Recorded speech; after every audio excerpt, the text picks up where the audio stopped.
Vi er nu i 1941. 2.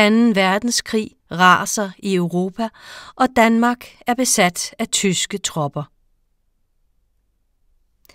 De holder til syd for Vissenbjerg by langs jernbanelinjen.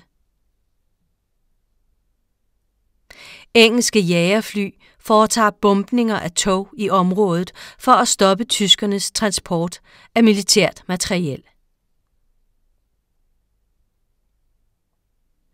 Folk i Vissenbjerg by forsøger at få en hverdag til at hænge sammen, men ressourcerne er knappe. De mangler blandt andet kul til opvarmning af deres huse. Derfor forsyner byens borgere sig med andre slags brændsel.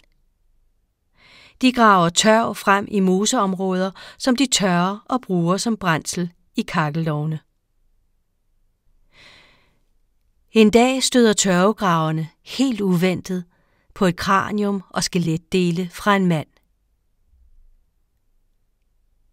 Det viser sig, at han ved sin død var mellem 20 og 30 år gammel og omkring 155 centimeter høj. Fundet fik navnet Kolbjergmanden. Takket være tørvegraverne fra Vissenbjerg har vi i dag det hidtil ældste skelet i Norden.